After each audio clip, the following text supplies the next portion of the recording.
ഈ കോരിച്ചൊരിയുന്ന മഴയിൽ നിങ്ങൾ ഗുരുവായൂരെത്തിയെന്നൊന്ന് സങ്കല്പിച്ചാലോ. ആ കോരിച്ചൊരിയുന്ന മഴയാണല്ലേ ഇപ്പോൾ കേരളത്തിൽ. അപ്പോൾ നിങ്ങൾ ഒറ്റയ്ക്ക് ഗുരുവായൂരെത്തിയപ്പോൾ എന്താണ് സംഭവിച്ചത്? ഗുരുവായൂർ വളരെ ആളുകൾ കുറവാണ്.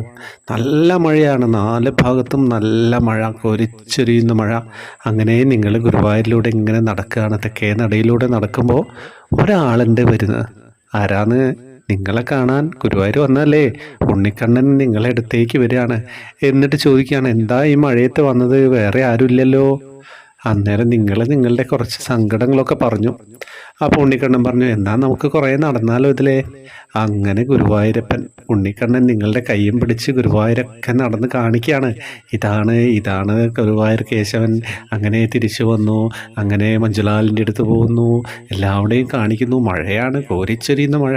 നിങ്ങൾ ഗുരുവായൂരപ്പനും നിങ്ങൾ രണ്ടാൾ മാത്രമേ ഉള്ളൂ. ചുറ്റുപാടും ആരൊക്കെയോ വളരെ കുറച്ച് ആളുകൾ. അവരെയൊന്നും ഉണ്ണിക്കണ്ണൻ നിങ്ങളെയാണ് ഇപ്പോൾ കാണുന്നത്, നിങ്ങളുടെ കൂടെയാണ് നടക്കുന്നത്. അങ്ങനെ നടന്ന് കുറേ ക്ഷീണിച്ചപ്പോൾ ഉണ്ണിക്കണ്ണൻ പറയാണ്, നമുക്ക് ഓഡിറ്റോറിയത്തിൽ ഇരുന്നാലോ. അങ്ങനെ നിങ്ങളുടെ അടുത്ത് ഓഡിറ്റോറിയത്തിൽ ഉണ്ണിക്കണ്ണൻ്റെ കൂടെ നിങ്ങൾ അങ്ങനെ ഇരിക്കുമ്പോൾ ഉണ്ണിക്കണ്ണൻ ചോദിക്കുകയാണ്, എന്താണ് സങ്കടം? നിങ്ങൾ നിങ്ങളുടെ സങ്കടമൊക്കെ ഉണ്ണിക്കണ്ണനോട് പറയുന്നു. അങ്ങനെ ഉണ്ണിക്കണ്ണൻ അത് കേട്ട് കണ്ണൻ ഉറങ്ങിപ്പോയി. അപ്പോൾ ഉണ്ണിക്കണ്ണൻ നിങ്ങളുടെ മടിയിൽ കുറച്ച് നേരം ഉറങ്ങുന്നു. എന്ത് സന്തോഷമായിരിക്കില്ലേ, എന്തൊരു സുഖമുള്ള ഫീലിംഗ് ആണല്ലേ. അങ്ങനെ കുറച്ച് കഴിഞ്ഞപ്പോൾ ഉണ്ണിക്കണ്ണൻ പെട്ടെന്ന് ഞെട്ടിയുണർന്നു. എന്നിട്ട് പറഞ്ഞു, ഞാൻ പോവുകയാണ് കേട്ടോ. അന്നേരം നിങ്ങൾ പറഞ്ഞു, എൻ്റെ സങ്കടങ്ങളൊക്കെ പറഞ്ഞു, ഇതൊക്കെ ഞാൻ കേട്ടിട്ടുണ്ട്. അതിനൊക്കെ പ്രതിവിധി ഉണ്ടാവും. നിങ്ങൾ നല്ല മനസ്സോടൊക്കെ ജീവിച്ചോളൂ, എല്ലാം ശരിയാവുമെന്ന് പറഞ്ഞിട്ട് ഉണ്ണിക്കണ്ണൻ ഓടിപ്പോവുകയാണ്. ശ്രീലകത്തേക്ക് പോകുന്ന ഉണ്ണിക്കണ്ണനെ നിങ്ങൾ നിറമിഴിയോടെ നോക്കി നിൽക്കുകയാണ്.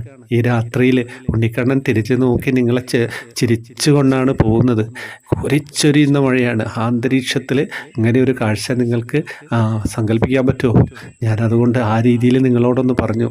നിങ്ങളുടെ മനസ്സ് രാത്രി ഉറങ്ങുമ്പോൾ നിങ്ങൾ ഈ മഴയത്ത് ഭഗവാൻ നിങ്ങൾക്ക് വേണ്ടിയിട്ട് കുറച്ച് സമയം നിങ്ങളുടെ കൂടെ നിന്നതായിട്ട് മനസ്സിലങ്ങോട്ട് കരുതുക. ഹരേ കൃഷ്ണ.